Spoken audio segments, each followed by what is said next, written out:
하나님 말씀 고린도전서 15장 35절로 38절 합독하겠습니다. 함께 읽습니다. 누가 묻기를 죽은 자들이 어떻게 다시 살아나며 어떠한 몸으로 오느냐 하리니 어리석은 자여, 내가 뿌리는 씨가 죽지 않으면 살아나지 못하겠고 또 내가 뿌리는 것은 장래 형체를 뿌리는 것이 아니요 다만 밀이나 다른 것의 알맹이 뿐이로되 하나님이 그 뜻대로 그에게 형체를 주시되 각 종자에게 그 형체를 주시느니라. 아멘. 모든 성경은 성령의 감동으로 기록된 하나님의 말씀임을 믿습니다. 아멘. 인사하겠습니다. 옆사람과 진심 어린 눈으로 마음으로 사랑합니다. 장로님, 집사님이 자랑스럽습니다. 축복합니다. 예배가 생명입니다. 말씀에 집중하여 은혜 받으시다. 어디 안 쳐다보고 얘기하는 것 같은데.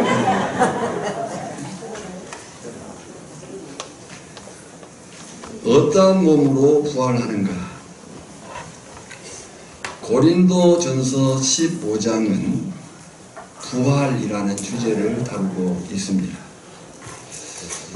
타 종교, 불교나 기타 종교들은 윤회 또는 환생을 말하지만 기독교는 부활을 말합니다.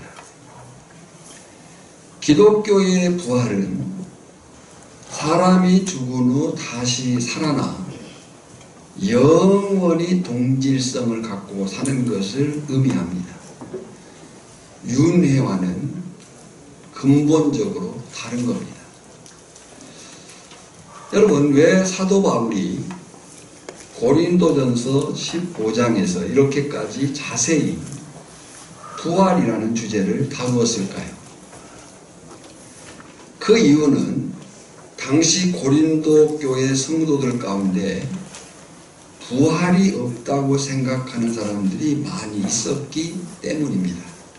오늘날도 그런 사람들이 많습니다. 12절을 보면 그리스도께서 죽은 자 가운데서 다시 살아나셨다 전파되었거늘 너희 중에서 어떤 이들은 어찌하여 죽은 자 가운데서 부활이 없다 하느냐. 부활이 없다고 생각하는 사람들이 고린도 교회 내에 많이 있었다는 거죠. 알고 있는 대로 고린도 교회는 사도 바울이 2차 선교 여행을 하던 가운데 1년 6개월 동안 사역을 하면서 세웠던 교회입니다. 1차, 2차 선교 여행 기간을 통틀어서 가장 오래 머물며 사역을 한 교회이기도 합니다. 그리고 이 고린도 교회에는 유대인과 헬라인들이 섞여 있었습니다. 그런데 그들 가운데는 자신이 그리스도인이 되기 전에 가지고 있었던 생각을 다 버리지 못한 사람들이 있었습니다. 유대인 중 사두개파적인 영향을 가진 사람들은 부활이 없다고 생각한 사람들입니다. 부활이 없으니 영도 없고 천사도 없다고 생각을 했습니다. 헬라인들은 어려서부터 들어온 헬라 철학 사상이 몸에 배인 사람들입니다. 그 헬라 철학의 사상은 육신이란 영혼의 감옥과 같은 것이다 라고 주장을 했어요. 이 헬라 철학은 영혼의 불멸설을 주장합니다.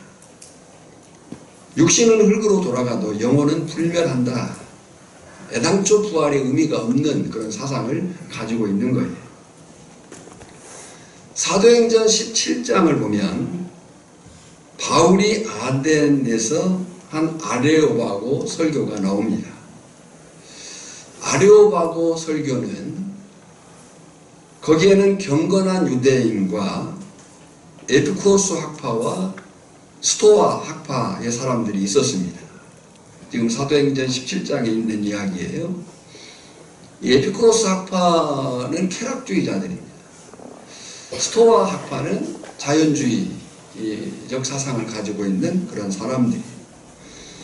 그들이 이 아레오바고에서의 설교, 바울의 설교를 듣고 32절을 보면 저희가 죽은 자의 부활을 듣고 혹은 기롱도 하고 그랬어요.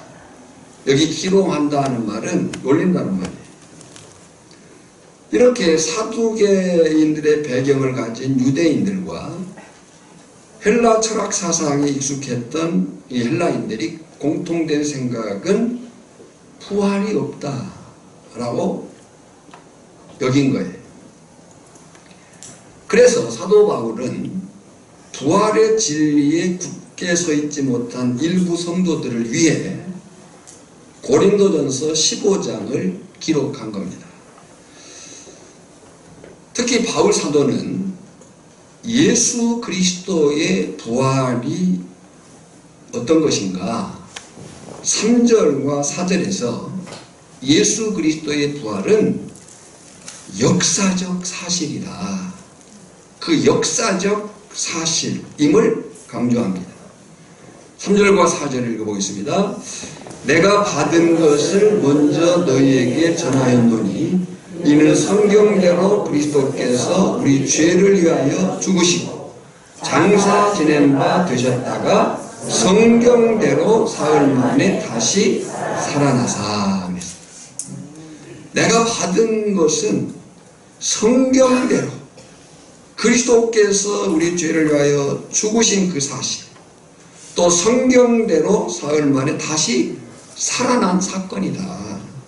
그리고 13절에 만일 죽은 자의 부활이 없으면 그리스도도 다시 살지 못하셨으리라.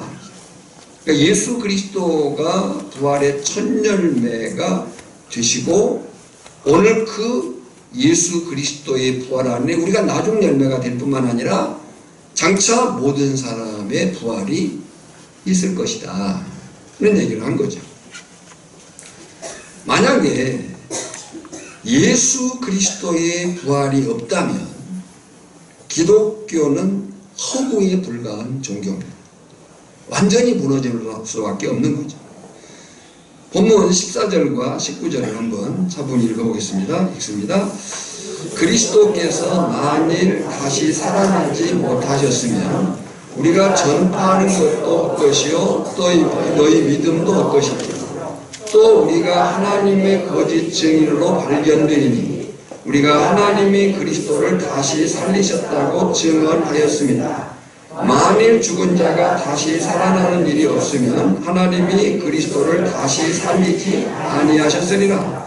만일 죽은 자가 다시 살아나는 일이 없으면 그리스도도 다시 살아나신 일이 없을 터이요 그리스도께서 다시 살아나신 일이 없으면 너희의 믿음도 헛되고 너희가 여전히 죄 가운데 있을 것이요 또한 그리스도 안에서 잠자는 자도 망하였으리니 만일 그리스도 안에서 우리가 바라는 것이 다만 이 세상의 삶뿐이면 모든 사람 가운데 우리가 더욱 불쌍한 자이리라.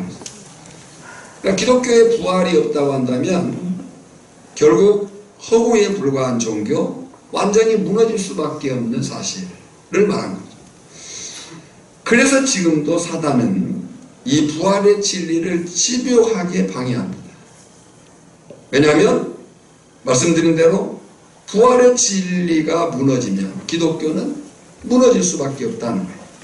그러나 부활은 역사적인 사실이요 또 재림의 날에 이루어질 사실이기 때문에 기독교는 무너지지 않았고 무너지지 않을 줄 믿습니다.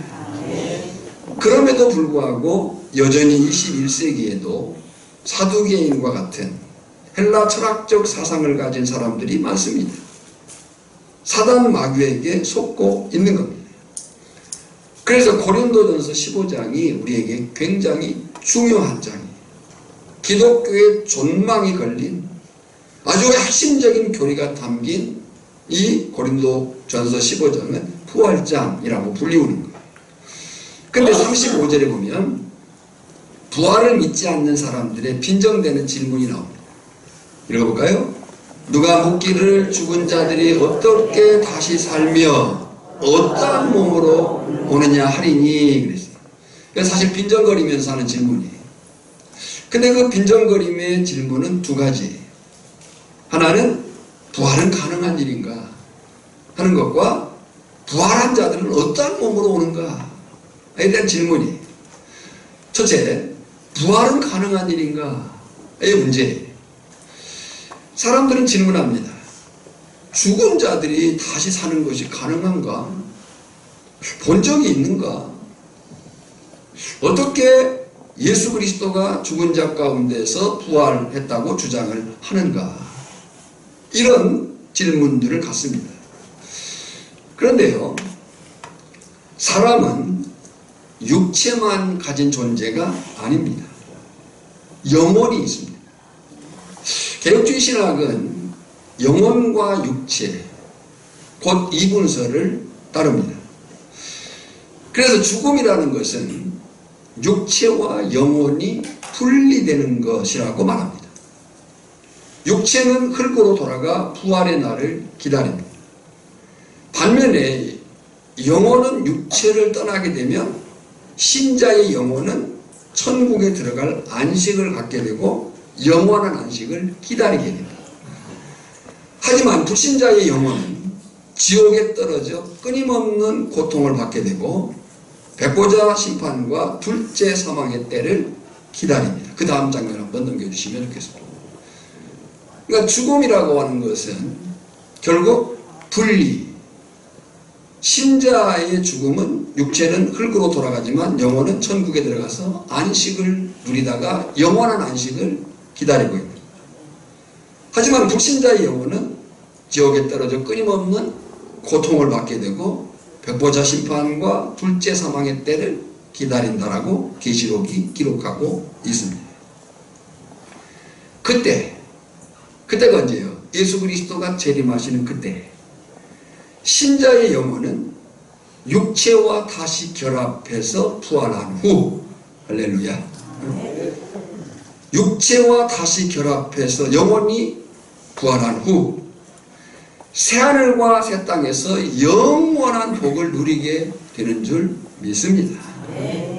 근데 신자만 부활하는 게 아니고요, 불신자도 부활합니다. 불신자의 영혼도 마찬가지로 육체와 다시 결합해서 지옥에 떨어져 영원한 형벌을 받게 되는 거예요. 그때 생명의 부활과 사망의 부활로 나뉜다 라고 얘기를 하고 있어요. 모든 사람은 부활합니다. 중요한 것은 어떠한 부활로 나타나느냐. 요한복음 5장 28절 29절입니다. 읽어보겠습니다. 이를 놀랍게 여기지 말라. 무덤 속에 있는 자가 다 그의 음성을 들을 때가 오나니 선한 일을 행한 자는 생명의 부활로, 악한 일을 행한 자는 심판의 부활로 나오리라. 이에 대한 바울의 대답은 그래서 단순해요. 오늘 본문 36절을 보면 어리석은 자여, 지금 어리석은 자는 앞에 기록한 사람들이에요. 부활이 없다고 생각하는 사람들. 어리석은 자여, 너의 뿌리는 씨가 죽지 않으면 살아나지 못하겠고 그랬어요. 식물의 세계는 씨앗이 땅에 뿌려져서 죽으면 거기서 싹이 나고 줄기가 나고 잎이 생기고 열매를 맺게 됩니다. 그 식물의 세계는 자연 법칙에도 얼마든지 부활의 진리가 있다는 거예요. 동물의 세계도 마찬가지입니다. 요한복음 12장 24절을 보면 내가 진실로 진실로 너희에게 이르노니 한 알의 밀이 땅에 떨어져 죽지 아니하면 한 알 그대로 있고 죽으면 많은 열매를 맺느니라 그랬어요. 그러니까 바울의 대답의 논리가 뭐냐면 식물의 세계에서도 씨앗이 땅에 뿌려져 죽은다. 그러나 그 죽음은 끝이 아니고 거기서 싹이 나고 줄기가 나고 잎이 나서 열매를 맺게 된다. 자연의 법칙에도 부활의 진리가 담겨 있다 하는 거예요. 그래서 어떤 사람은 이런 표현을 했어요. 우리가 밤에 잠을 자는 것은 죽음을 연습하는 것이고 아침에 깨는 것은 부활을 연습하는 것이다. 그러니까 저녁에 잠드는 것과 아침에 깨는 것이 마치 죽음과 부활을, 우리가 저도 잠을 자면서 어느 순간에 잠이 들지를 알아보려고 부단히 노력을 해도 알아요, 몰라요? 몰라요. 그 잠드는 그 순간을 좀 알고 싶은데 몰라요.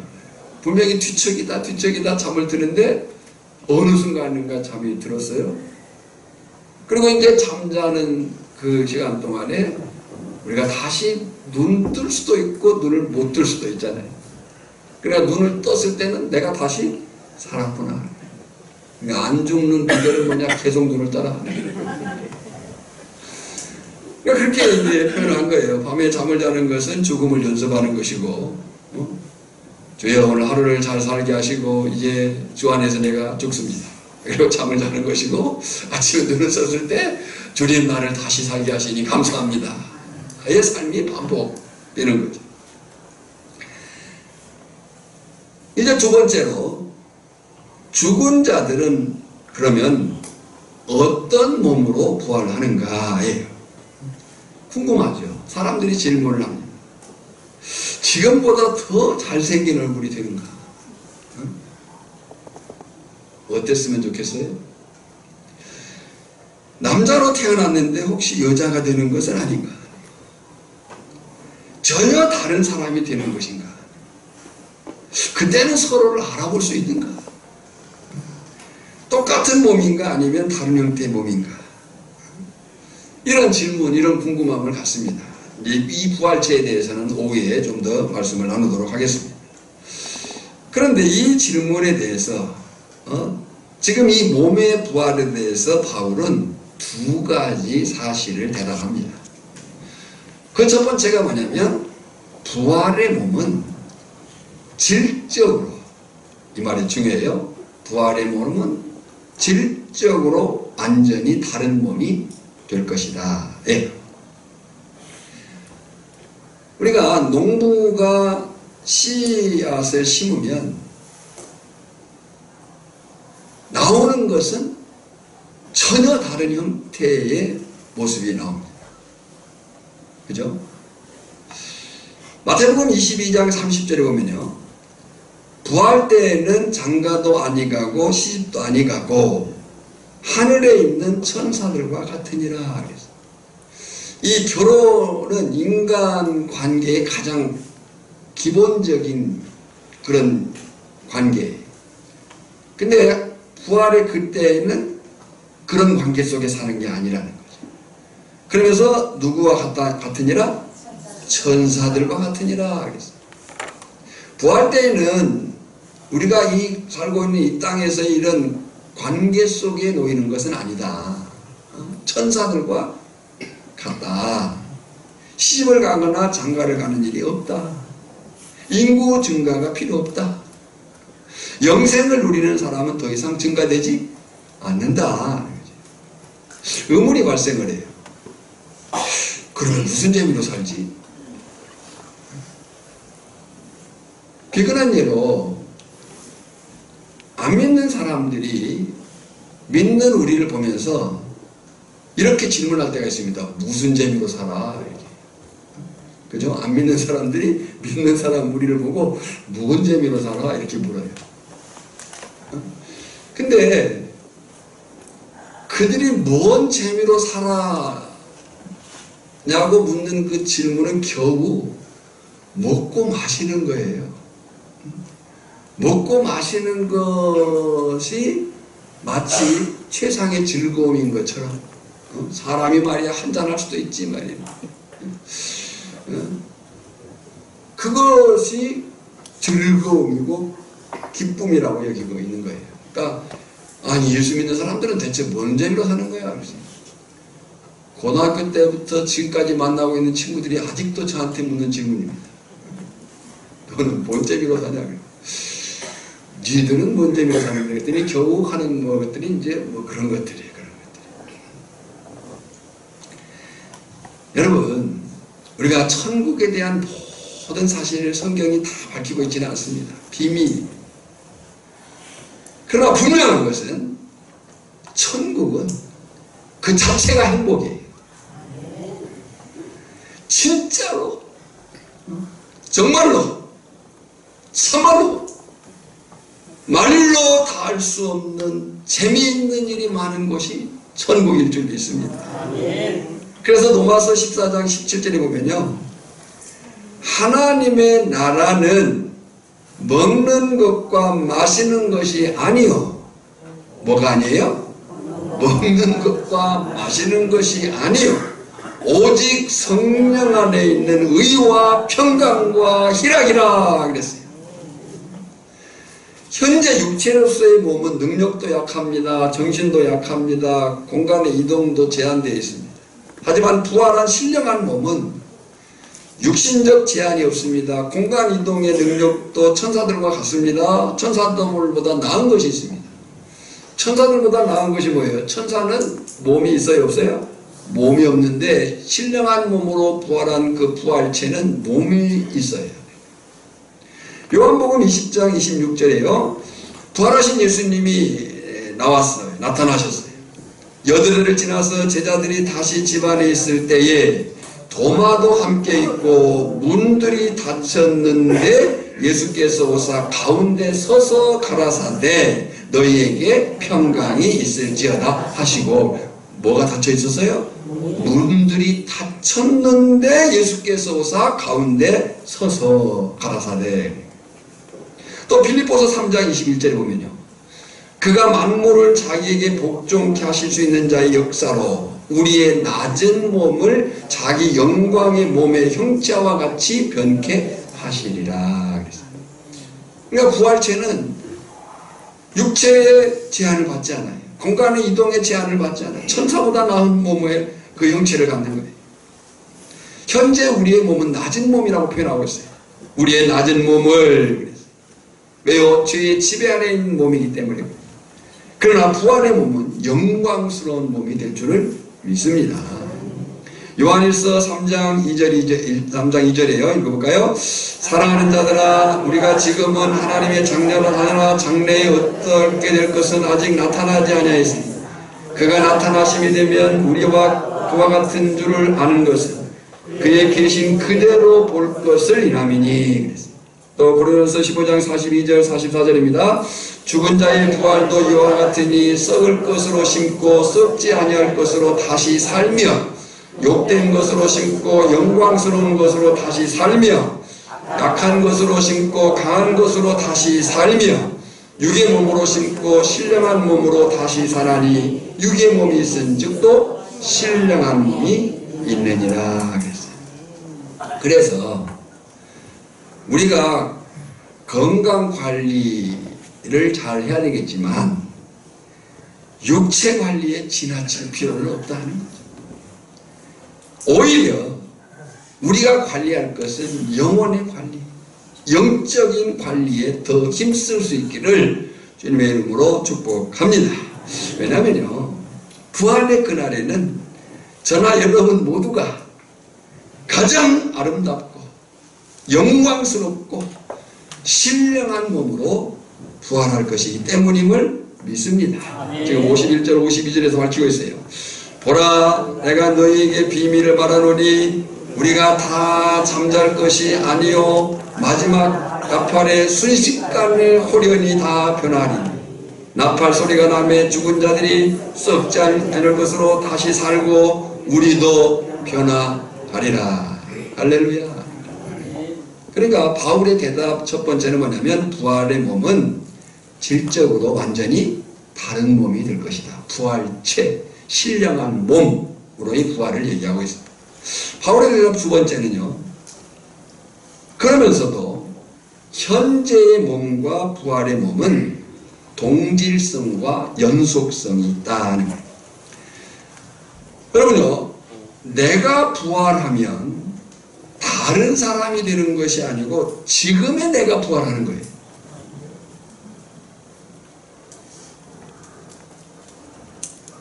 내가 부활하면 다른 어떤 존재로의 부활이 아니에요. 누가 부활한다고요?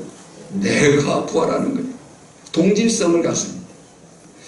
내가 지니고 있는 인격적인 특성들은 그대로 유지되면서 영화된 동일한 사람이라는 거예요. 또 연속성을 갖습니다. 부활 후에는 서로를 알아볼 수 있고, 그때 서로 알아보고 인사할 수 있기를 바랍니다. 서로를 알아볼 수 있고 현재의 몸과 연속성이 있는 존재가 된다는 거예요. 39절 40절입니다. 육체는 다 같은 육체가 아니니 하나는 사람의 육체요 하나는 짐승의 육체요 하나는 새의 육체요 하나는 물고기의 육체요 하늘에 속한 형체도 있고 땅에 속한 형체도 있으니 하늘에 속한 자의 영광이 따로 있고 땅에 속한 자의 영광이 따로 있으니. 그러니까 비록 이 땅에서의 몸과 하늘의 몸 사이에 질적인 차이가 있다 할지라도 우리가 짐승이 되거나 다른 존재가 되는 건 아니라는 얘기예요. 새는 새요 물고기는 물고기일 뿐이다 하는 거예요. 그래서 우리는 부활의 날 천국에서 서로 알아볼 수 있는 동질성을 가진 존재가 되는 것입니다. 그렇다면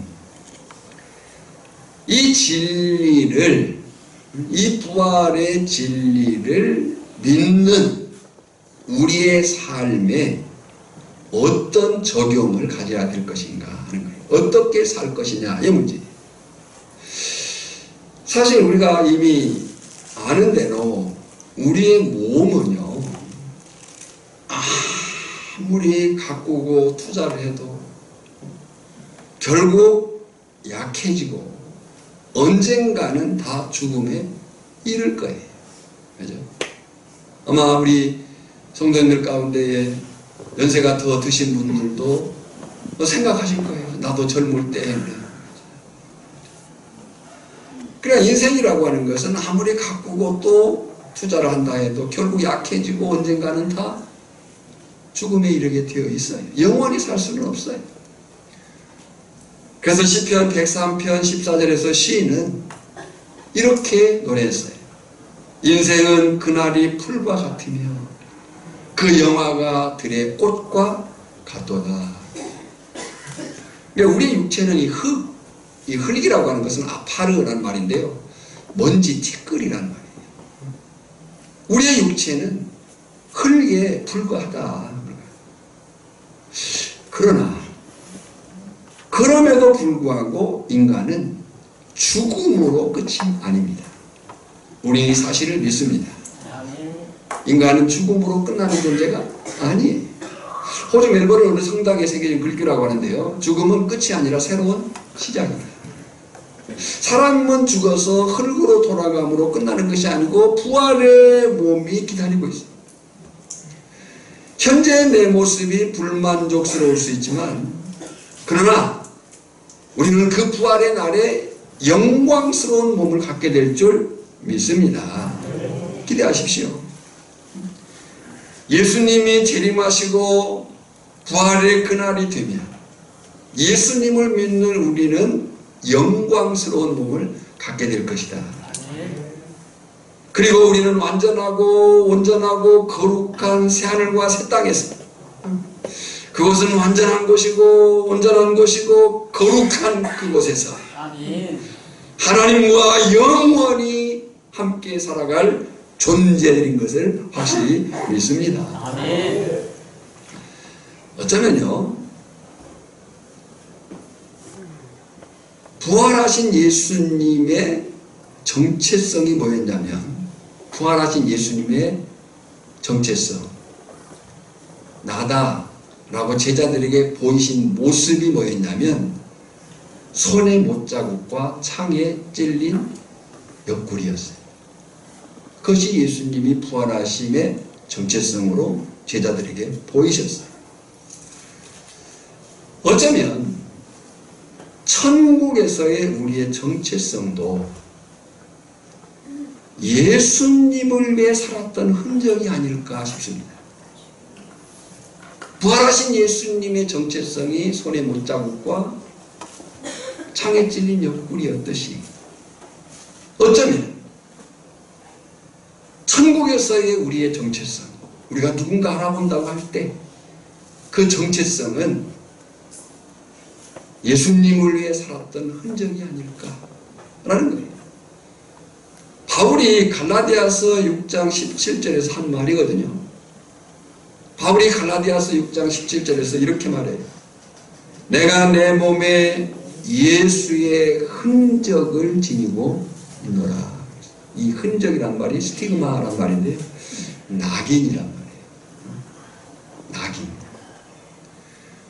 저나 여러분이 이 땅에 사는 동안에 예수님을 믿는다고 하는 그 낙인, 그 흔적, 그것이 천국에서의 우리의 정체성일 수 있겠다. 제가 그림을 검색하다가 저 그림을 발견했어요.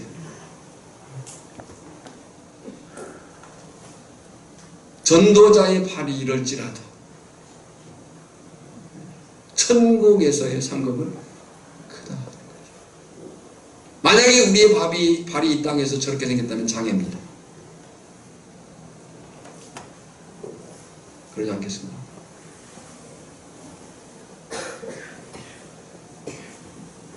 제가 정철화 선교사님하고 종종 문자나 이런 글로 좀 교제를 하는데요.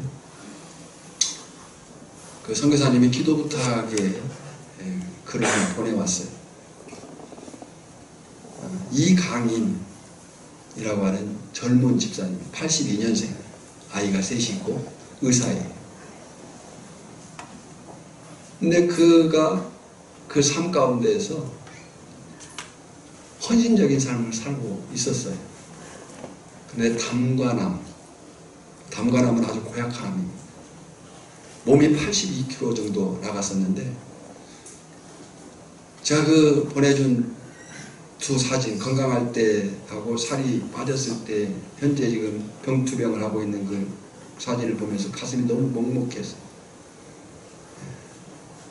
그 싸움을 싸우고 지금 현재 있어요. 이강인 집사님. 그 아버지는 지금 미국의 양궁 국가대표 감독인데 아들을 간호하기 위해서 지금 사임을 하려고 한다 그래요. 제가 말씀드리고 싶은 것은 젊은 나이 82년생이면 이제 40 조금 넘은 그 정도다. 그리고 그가 젊지만은 의사로서 충성된 삶을 또 선교적인 삶을 그가 살고 있었다고 그래요. 그가 그 투병 중에 지금 씨름하고 있습니다. 기억나실 때 기도해 주시기 바랍니다. 그 모습이 저의 가슴을 먹먹하게 했을 뿐만 아니고 그의 기도 제목이 뭉클했어요. 그 기도 제목이 단지 낫자고 하는 것이 아니었어요. 단지 낫고 싶겠죠. 아픈 사람이 얼마나 그 간절하겠어요. 그러나 단지 낫고 싶음이 있는 게 아니고 자신의 삶이 하나님께 영광이 되기를 원하는 마음. 그리고 그 기도 10가지 제목을 나열했어요. 병상에서. 근데 그 기도 제목 중에 하나가 이런 제목이 있더라고요. 우리 가족 중에 다른 사람이 아닌 내가 아파서 다행입니다. 얼마나 아픈 마음으로 그 기도 제목을 적었겠습니까? 그러니까 예수님이 부활하셨어요. 그 부활하신 예수님이 보지 못한 도마에게도 나타났어요. 봐라. 근데 그 부활하신 예수님이 자신의 그 정체, 보라고 한 그 정체가 뭐예요? 손에 못자국, 옆구리에 장자국. 여기서 제가 묵상을 했어요. 어쩌면 우리가 부활체로 신령한 서로를 알아본다고 하는데 그 알아봄이 어쩌면 우리가 예수 안에 살았던 그 흔적이 아니겠는가. 내가 내 몸에 그리스도의 흔적을 가졌다라고 바울이 말한 것처럼 바로 그곳에서 부모와 가족, 친지들을 만나게 될 것을 믿습니다. 헤어짐이 없고 질병도 없고 피곤과 눈물도 없고 고통도 없을 줄 믿습니다. 우리가 부르는 찬송이죠. 저 하늘에는 눈물이 없네, 거기는 슬픔도 없네.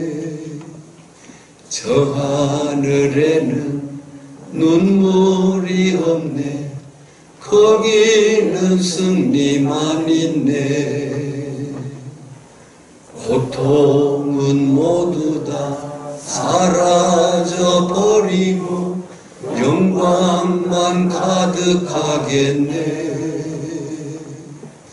우리의 주님과 나 함께 있을 때 영원한 기쁨이 지네. 우리는 부활할 줄 믿습니다. 그때 그 부활체로서 신령한 몸으로서 우리가 보일 정체, 내가 예수님 때문에 갖게 된 그 흔적이 뭐겠습니까? 덴마크 신학자요 시인이요 사회 비평가인 키에르케고르가 죽음에 이르는 병이라는 책에서 죽음에 이르는 병은 절망이다. 그러나 이 병에 걸리는 것은 인간뿐이다.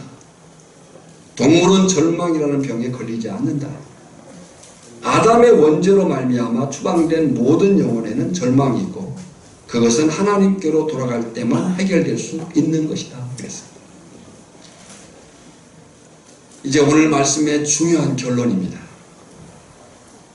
고린도전서 15장은 우리의 몸의 부활도 얘기하지만 충성했던 우리의 봉사와 헌신도 영원한 상급이 될 것이라고 말씀하고 있습니다.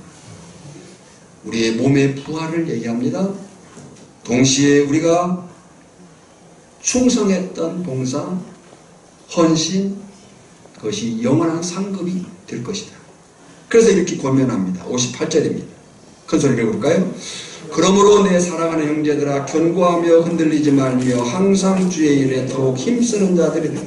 이는 너의 수고가 주 안에서 헛되지 않을 줄을 알미니라. 누가복음 14장 14절입니다. 그리하면 저희가 갚을 것이 없는 고로 내게 복이 되리니 이는 의인들의 부활 시에 내가 갚음을 받겠음이라 하시더라. 부활 시에 내게 갚음이 있을 것이다 하는 거예요. 여러분, 사실 우리가 구원받은 이 자체, 구원받은 이 사실, 새하늘과 새 땅에서 살게 될 그 자체가 가장 큰 상급일 줄 믿습니다. 구원이 이제 우리가 새하늘과 새 땅에서 살게 될 그 자체가 가장 큰 상급일 거예요. 계시록 4장 10절에 보면요, 24장로들이 자기의 관을 보좌 앞에 드렸다 얘기라고 하는 거예요. 때문에 우리는 현재의 내 삶을 원망하거나 불평할 필요가 없습니다. 구원받았음에 감사하고 내게 주어지고 맡겨진 일에 최선을 다하면 되는 겁니다. 바라기는 저나 여러분 모두가 부활의 그날의 영광스러운 몸으로의 부활과 영원한 하나님 나라에서의 영광을 소망하면서 더욱 힘써 믿음 안에 살아가기를 주님의 이름으로 축원합니다. 이 시간 찬양하겠습니다. 171장 우리 힘있게 박수하면서 찬양해도 좋겠습니다. 조금 빠르게 하겠습니다. 주 하나님 독생자 예수 날 위하여 오시었네. 내 모든 죄 사하시려고 십자가 지셨으나 다시 사셨네. 살아계신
손을 모으시고 함께 합심해서 기도할 때에 소리내서 기도하겠습니다.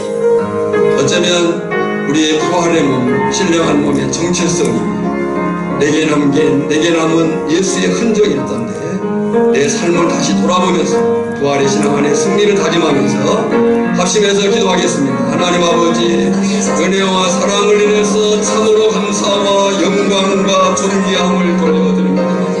우리 신앙이 거저 사는 신앙이 아니고 하나님의 말씀 안에서 그 부활의 소망을 가지고 담대히 살아가게 하시고 하나님 이 땅에 사는 동안 바울이 말한 것처럼 내 몸에 예수의 흔적을 가질 수 있도록 우리의 발이, 우리의 손이, 우리의 얼굴이, 우리의 모든 몸의 삶의 사실들이 정말 예수 그리스도의 흔적이 나타남이 있을 수 있도록 주님 도와주시옵소서. 우리의 삶에 있어서 이 부활의 신앙의 소망이 더욱 풍성하며 담대하며 능력이 있으며 하나님을 영광하게 부족함이 없도록 주님 도우시고 역사하여 주시옵시고, 낙심되고 좌절된 마음이 있었다고 한다면, 부정적이고 불평과 절망의 자리에 있었다고 한다면 다시 부활의 소망 가운데 세워져 믿음으로 승리할 수 있는 저들이 다 되어지게 하여 주시옵시고 승리케 하여 주시옵소서. 예수님의 이름으로 기도하옵나이다. 아멘. 아멘. 이 시간 부활이요 생명이신 예수 그리스도의 은혜와 성부 하나님의 크고 놀라우신 사랑하심과 깨닫게 하시고 다시 힘주시고 능력 주시고 믿음으로 살도록 도우시는 성령의 기름 부으심이 오늘 다시 부활의 소망, 부활의 신앙을 가지고 살고자 하지만 우리의 삶 속에서 예수의 흔적을 남기고자 하는 그 심령들마다 이제로부터 영원까지 항상 함께 있을지어다. 아멘.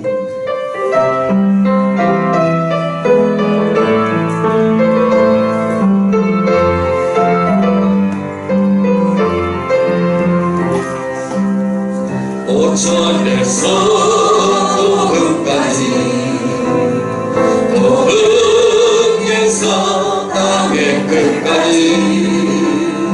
주님 오실 길을 예비하며 주님만 섬기는 나되게 하소서.